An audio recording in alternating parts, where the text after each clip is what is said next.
जय जगन्नाथ नमस्ते आ गोटे मिनी ब्लॉग को स्वागत करुछु आपण मानकु अनाथ मुंडिया मारी बाहरी पड़िले कोठी की वीडियो को शेष पर्यंत निश्चय देखंतु ब्लॉग रे तो देखिथिले दिल्ली रे आसी पहुंची जाईची गुरुवार दिन सकाळ 10 टा रे मैं बाहरी गलु घर बाटरे खाइबा पई पॉपकॉर्न चिक्की की आसीदिलु मोर खिचड़ी मध्ये मु करिके आनिथिले ई घंटा चलेला परे टिके पेट को भूख आसिलानी मोर भी खाइबा टाइम हे गलानी तार पेट पूजा तापरे जाई कि हमें हम पेट पूजा करिवो चल चल देखिबा भितरे कोन सब अछि कोन एडे बड़ दुकानटा अछि कि भितर को पड़े खाइबा देखुछन 450 टका नै गला पूरा लुट्टी रे गला हमटू को पेटे भात डालमा दे देबो ना एक गुडा को खाइले पेट भरुची पेटरे टिके दाना पड़ी गला निदडा बहुत बढ़िया से गला परे आखी को नजर आसिला पकुड़ी आ वेराइटी पकुड़ी सेठी टिके पेट पूजा करी ना पुणी मन शांति करी बाहरी पड़ी ओडिया लोक जो टिके जिबे खाली खाइबे आ किछि धमले लंग ट्रिप रे जाऊ जो सेति में पछपड़े गद्दी पकि दिथुलु कना पुओ हम कहले घाटी स्टार्ट हे गलानी जहां खाइबा कथा एबे खाइ दियो मते औसे टिके कमेंट करे मां पुओ तो खाइ देलु स्वामी कहले अरे मते टिके दियो मो गाड़ी चलो जे तमे थकी जाउछ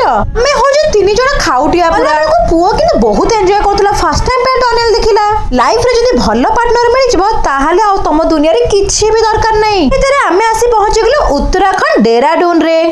डेराडून कौन पे आसे जो सेटा आपण नेक्स्ट ब्लॉग रे देखिबे आगो को बढ़िया आसीबा को अछि जल्दी जल्दी मो चैनल को फॉलो कर दियंतु जिबा आगरो मो चैनल को सब्सक्राइब